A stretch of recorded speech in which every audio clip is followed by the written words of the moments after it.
Growing up in a rural area meant life was pretty straightforward for me and my older brother, Jack. We were the kind of family that stuck together through thick and thin, a principle drilled into us by our parents from the get-go.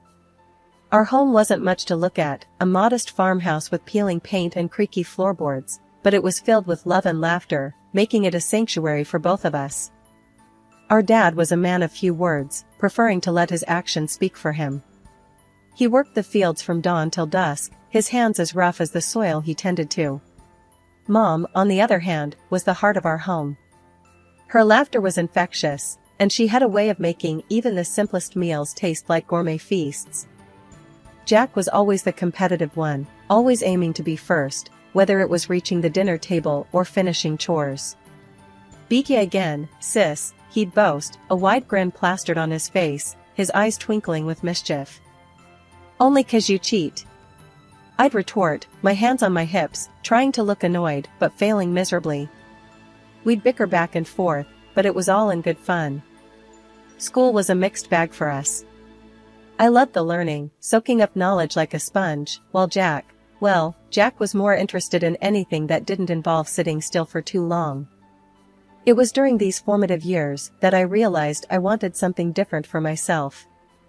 I loved our home, but I yearned to see what was beyond the fields and fences that made up our world. College was my ticket out, a chance to explore and grow. When the acceptance letter arrived, it was a moment of mixed emotions. Mom was over the moon, proud as could be, while Dad gave me one of his rare smiles, his eyes saying what his mouth couldn't. Jack, though, was harder to read. "You sure about this, Sarah?" he asked one evening as we sat on the porch, watching the sun dip below the horizon. His voice was gruff, the words heavy with unspoken concern. "Yeah, I am," I replied, my voice steady, but my heart racing. I need to see what's out there, you know?" Jack nodded, the silence stretching between us. "Just don't forget where you come from, alright? These fields, this house, it's part of who you are." "I won't, I promise," I assured him, the weight of his words settling on my shoulders. It was a promise I intended to keep, no matter how far I roamed. College was a blur of studies and newfound freedoms, a stark contrast to the life I had left behind. Upon graduation, the thought of returning to that simple, rural life was overshadowed by the opportunities that lay in the city. I took a job and settled into my grandmother's house, a cozy little place that felt like a piece of home in the midst of urban chaos. The Harrisons, an elderly couple with hearts as wide as the fields back home, lived beside my grandmother's house, which I now called my own. Their granddaughter, Lily, lived with them, a city girl through and through, her world seemingly a universe apart from mine.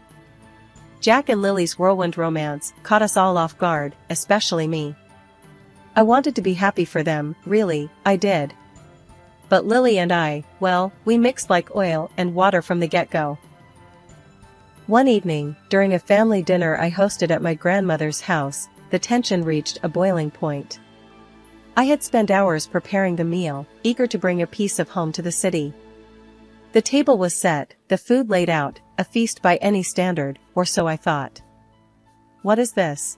Lily asked, eyeing the spread with a mix of curiosity and disdain. "It's dinner," I said, trying to keep the annoyance out of my voice. "Mom's recipes. Thought it'd be nice to have a taste of home." Jack dug in, praising the flavors, but Lily pushed her food around her plate, barely taking a bite. "It's quaint," she finally said, her tone implying anything but. I clenched my jaw, feeling my temper rise. "Quaint?" I echoed, my voice sharper than I intended. "It's home cooking. Real food, not some overpriced dish from a fancy restaurant." Jack shot me a look, a silent plea to keep the peace, but I was past caring. "What's wrong, Lily? Not to your taste?" Lily set her fork down, her lips a thin line. "I just prefer food with a more refined palate," she said, each word dripping with condescension. The meal ended in awkward silence, the unspoken words hanging heavy between us. It was clear Lily and I were from two different worlds, and neither of us was willing to bridge that gap. Life had a way of throwing curveballs, but nothing could have prepared me for the news that shattered the ordinary flow of my days. Mr. Harrison, Lily's grandfather, had been involved in a serious car accident. I remember standing in my kitchen when Jack called. The moment I heard his voice, thick with emotion, I knew something was terribly wrong. "Sarah, it's Mr. Harrison, he didn't make it," Jack said in a strangled voice. My heart sank, and for a moment, I couldn't speak. Mr. Harrison had been like a second grandfather to me, always there with a story or a joke, his eyes twinkling with mirth. "We need to be there for Mrs. Harrison. She's all alone now," I finally said, my voice barely above a whisper. "Yeah, I know. The funeral's tomorrow. Can you believe it?" "Just like that, he's gone," Jack replied, the pain in his voice mirroring my own. The day of the funeral was a blur, a procession of faces and condolences that seemed to blend together in a haze of grief. The Harrisons' home, usually a beacon of warmth and laughter, felt cold and empty, the air heavy with loss. Mrs. Harrison, the rock of her family, looked small and fragile, her eyes lost in sorrow. But what struck me was the undercurrent of conversation that had nothing to do with mourning or loss. "I heard he left everything to her," whispered one distant relative to another, not even bothering to lower their voice enough. "Yeah, but what's going to happen now? Who's going to take care of everything?" came the reply, laced with greed rather than concern. The audacity of such talk, at such a time, made my blood boil. Was there no respect for the man who had just passed? For the woman who had lost her partner of so many years? It was then that Lily found me, her expression one of irritation rather than sorrow. "Sarah, what are you even doing here? You're not family. Maybe it's time you left," she said, her words sharp and unwelcome. I looked at her, incredulous.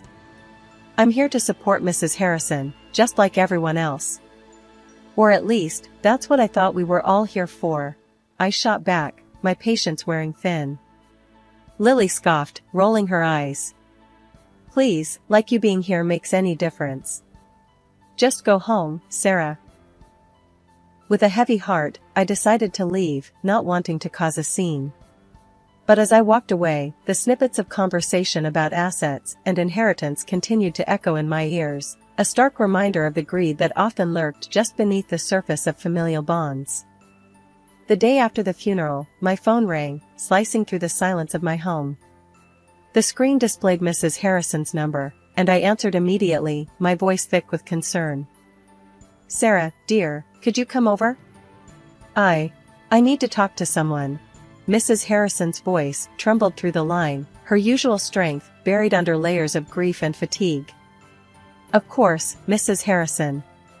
I'll be right there," I replied, my heart aching for the woman who had suddenly found herself alone in the world. Arriving at her doorstep, I was greeted by a sight that tugged at my heartstrings. Mrs. Harrison stood there, a shadow of her former self, her eyes brimming with unshed tears. Without a word, she ushered me inside, into the living room where so many of our neighborhood's memories had been made. "Thank you for coming, Sarah. It seems you're one of the few who truly cares," she began, her voice laced with a sorrow that resonated deep within me. "It's what neighbors are for, Mrs. Harrison. How are you holding up?" I asked, though the question felt inadequate against the magnitude of her loss. She sighed, a long, weary exhalation that seemed to carry the weight of the world. "As well as can be expected, I suppose. But it's not just the loneliness, Sarah. It's everything else. The vultures circling, if you know what I mean."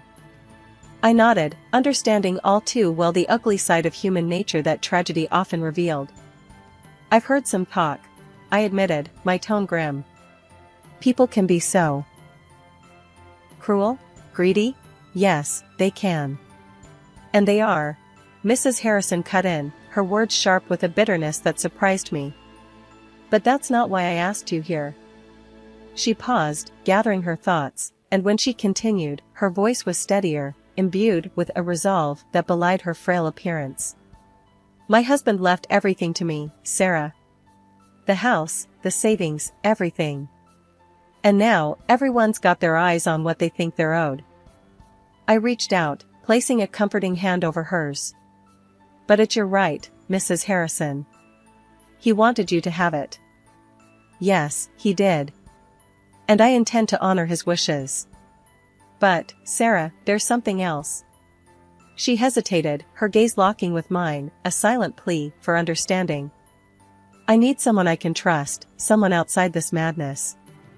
And I think that's you. Before I could respond, the sound of the front door slamming echoed through the house, and footsteps approached.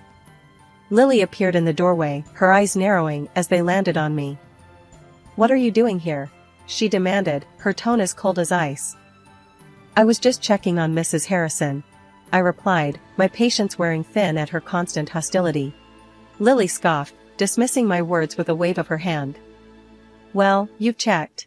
Now leave. We have family matters to discuss. Mrs. Harrison stood up, her stature small, but her presence commanding. Lily, Sarah is here because I invited her.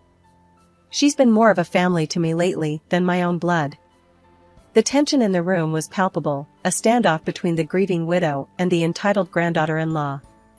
But before the situation could escalate further, I decided to take the high road. I'll go, Mrs. Harrison. But please, call me if you need anything at all, I said, offering her a reassuring smile. In the 6 months following the uncomfortable confrontation at Mrs. Harrison's, my life seemed to drift back into a semblance of normalcy, at least on the surface. The once frequent visits to Mrs. Harrison's home ceased almost entirely. Whenever I tried calling her, I was met with the cold, impersonal tone of a disconnected line. Jack and Lily, meanwhile, became distant figures, their lives seemingly moving on without a backward glance towards me. Jack even went as far as to tell me not to call him anymore, a request that stung more than I cared to admit. One evening, I saw Mrs. Harrison and Lily near my house. The sight of Mrs. Harrison shocked me. The vibrant, spirited woman I remembered had been replaced by someone much frilier, her face drawn and pale, her body seemingly weighed down by more than just age. Mrs. Harrison, what happened? Are you all right? I asked, my concern mounting at the sight of her. Lily, ever the gatekeeper, was quick to answer. We're making some repairs at the house. It's going to be dusty, and I don't want Grandma breathing all that in. Thought she could stay with you for a bit, she explained, her tone suggesting this was more of an imposition than a request. Despite the surprise, I didn't hesitate. Of course, she can stay here. For as long as she needs, I said, turning to Mrs. Harrison with a reassuring smile. Lily didn't waste any time. Almost immediately, she brought over a few small bags containing Mrs. Harrison's essentials. The repairs should only take a couple of months. I'll give you a call when it's all clear for her to come back, she said, her voice carrying a finality that suggested the topic was not open for discussion. The moment Mrs. Harrison crossed the threshold into my home, something shifted. It wasn't just a physical move from one place to another, it was as if she was stepping out of a shadow that had held her captive far too long. When she sat down, the dam broke, and her tears flowed freely, each one a testament to the silent struggles she'd endured. Wrapped in a hug, Mrs. Harrison's voice was muffled, but her words were clear enough to send a chill down my spine. I've been living like a prisoner, Sarah. Couldn't step outside without asking, like I'm some kind of hostage in my own home. Night after night, those parties, the noise. And there's no repairs, none. It's all a sham. Lily, she wants me gone. Hearing her speak, my heart sank. Mrs. Harrison, the woman who'd always greeted me with a smile, had been suffering in silence, tormented in what should have been her sanctuary. This is unbelievable, I found myself saying, anger simmering beneath my shock. We should call the cops, Mrs. Harrison. They need to know about this. But she shook her head, a determined glint in her weary eyes. No, dear. I've got a plan. A better one. But I need your help. Can you call my lawyer? Ask him to come here? Her request took me aback, but I nodded. Of course, I'll call him first thing. As promised, I reached out to her lawyer, a man Mrs. Harrison had trusted for years. When he arrived, I offered them privacy, stepping away as they delved into discussions I wasn't privy to. Their murmured conversation, though inaudible, was a clear sign of the wheels of justice beginning to turn.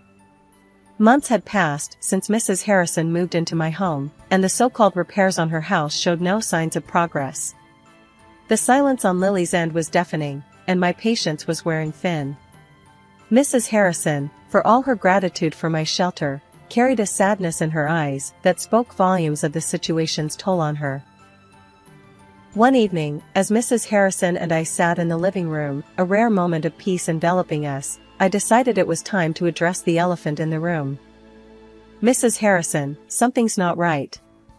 There's been no word from Lily, and your house, it looks untouched. Are you sure there's really repairs going on?" I asked, the concern evident in my voice. She sighed, a deep, weary sound that seemed to carry the weight of her worries. "I've had my doubts, dear. But what can I do? I'm just an old lady, and they've made it clear I'm not welcome in my own home." Her words stirred something within me, a fierce determination I hadn't known I possessed. "Well, I'm not just going to sit back and watch this happen. It's time we found out what's really going on," I declared, my resolve hardening. The following day, I made my way to Mrs. Harrison's house. The sight that greeted me was exactly as I had feared. The house was silent, no workers in sight, no signs of any ongoing repairs. Just as I was about to leave, Lily and Jack pulled up in their car. The look on Lily's face when she saw me was a mix of surprise and irritation. "Sarah, what are you doing here? Spying on us now?" Lily snapped, her tone accusatory. "I'm not spying. I'm looking for answers.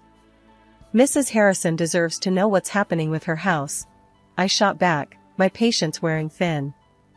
Jack, who had been silent up to this point, finally spoke up. "Look, Sarah, this doesn't concern you. Just leave it be." I couldn't believe what I was hearing. "Doesn't concern me? Mrs. Harrison is living with me because you two claimed her house needed repairs. But I don't see any repairs happening." Lily rolled her eyes, clearly unimpressed. "Well, plans change. We've decided to do the repairs later. Grandma can stay with you a bit longer. That's not your decision to make. It's her house, her life. You can't just uproot her because it's convenient for you," I retorted, anger boiling within me. Jack stepped forward, trying to play the mediator. "Sarah, let's just calm down and talk about this. We don't want to make a scene." "A scene? You're the ones making a scene of her life. I won't stand by and watch you treat Mrs. Harrison like this," I declared, standing my ground. The conversation went back and forth, but my mind was made up. Mrs. Harrison had been through enough, and it was time someone took a stand for her. The next day, my phone rang. The screen flashed Lily's name, and a knot formed in my stomach before I even answered. What she asked next sent shockwaves through me. "Look, I need a favor. Big one. Confirm Grandma's lost it, mentally. Say she needs to be in a home. I'll make it worth your while, 10 grand. Lily's voice was all business, cold and calculating. I felt my blood boil. "Are you out of your mind? You think I'd sell out Mrs. Harrison like that? For money?" I was seething, barely containing my anger. "Just think about it, okay? It's easy money," she pressed, clearly not understanding the gravity of her request. "Think about it? No, you listen, and you listen good. This is sick, Lily. Don't you ever ask me to do something like this again. Ever." I snapped back, my words laced with disgust. I ended the call, my hands trembling with rage. How could she? How could anyone be so heartless? When I told Mrs. Harrison about the call, I expected anger, maybe shock. But she just nodded, her expression resigned. "I'm not surprised, dear. It's been clear to me for a while now. They see me as nothing more than an inconvenience. An obstacle to their greed. Her calmness in the face of such betrayal was both heartbreaking and infuriating. "They don't deserve you, Mrs. Harrison." "Not a bit," I said, my voice thick with emotion. "It's all right, Sarah. I've made my peace with it. In fact, I've already taken steps to ensure they can't harm me further," she revealed, a hint of defiance in her tone. "What do you mean?" I asked, curious despite the heaviness in my heart. "I've transferred everything, my house, my savings, all of it, to you. Left just enough for myself to cover a stay in a nice nursing home, one that I picked out. But after what Lily just tried to pull, maybe I rushed that decision," she explained, her eyes searching mine for understanding. I was floored. "Mrs. Harrison, why me? You barely know me." "Because you showed me kindness when they showed me greed. You offered me a home when they tried to take mine away. You're my family now, Sarah, in every way that matters," she said, her voice steady and sincere. The weight of her words, of her trust, was overwhelming. "You don't have to go to any home, not if you don't want to. Stay here, with me. We'll figure this out together," I offered, more determined than ever to protect her. Mrs. Harrison smiled, a genuine smile that reached her eyes. "I'd like that very much, dear. Thank you." The day Mrs. Harrison asked me to gather all her relatives at the lawyer's office, I knew we were on the cusp of a seismic shift. I sent out the invitations, including to my brother, Jack, and his wife, Lily, whose actions had precipitated this whole affair. As we entered the lawyer's office on the day, the air was thick with tension, the kind you could cut with a knife. Mrs. Harrison, frail but fierce in her determination, held on to my arm, drawing strength from my presence. Once everyone was seated, the lawyer began, but it was Mrs. Harrison who took control of the room. "I brought you all here to announce my decision," she started, her voice stronger than I'd heard in months. "Over the past few years, I've seen true colors shown, care withheld, and greed run rampant in this family." There was an audible shift in the room, discomfort and denial mingling in the charged atmosphere. "I have decided to disinherit my daughter, my son, and my grandchildren," she continued, each word deliberate, her gaze unwavering. "The only person who has shown me kindness and decency is Sarah. She's my heir." Jack and Lily's faces turned a shade of red I hadn't seen before, their outrage palpable. Murmurs of disbelief and anger bubbled up among the relatives, but Mrs. Harrison wasn't finished. "Furthermore, I demand financial compensation from Lily and Jack for the distress they've caused me and for them to vacate my house immediately," she added, the lawyer nodding in agreement beside her. "You can't do this to us. Your family." Lily shrieked, her voice shrill with desperation. "Family?" Mrs. Harrison echoed, a bitter laugh escaping her lips. "This is what family does? No. Sarah has shown me more compassion and respect than any of you." The lawyer, sensing the situation spiraling, stepped in. "If we cannot proceed civilly, I will not hesitate to call the authorities," he warned, his voice a calm in the storm. Well, we just left. After Mrs. Harrison and I had spent a year and a half as more than just neighbors, but as family, her health took a turn for the worse. It was a tough blow, watching her grow weaker, spending her final days in the hospital. I was there as often as I could manage, holding her hand, talking about everything and nothing, trying to offer comfort in the face of the inevitable. A week after one of those quiet visits, she passed away. I took it upon myself to arrange a proper send-off for her. Despite reaching out through the lawyer to all her relatives, the day of the funeral came and went without a single one of them showing up to pay their respects. On the day of the funeral, my phone rang. It was Lily, the voice on the other end sounding desperate and defeated. I don't know how to say this, but we're in a bad spot. Jack lost his job, and we're behind on everything. Can we live in the house? We've got nowhere else." Her request left me in a tight spot, emotions and memories clashing like thunder. "Lily, you know that was never my decision to make. Mrs. Harrison made her choices clear, and they were about more than just a roof over your head. It was about respect, love, something you all seem to forget. But we're family, she protested weakly, the argument sounding hollow even to her ears. Family? I echoed, the word bitter on my tongue. Family doesn't do what you did. She needed you, and you turned your back.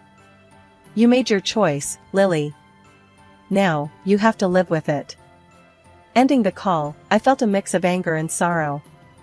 It wasn't just about the house or the money, it was about the values Mrs. Harrison stood for, the lessons she taught me about kindness, integrity, and standing up for what's right.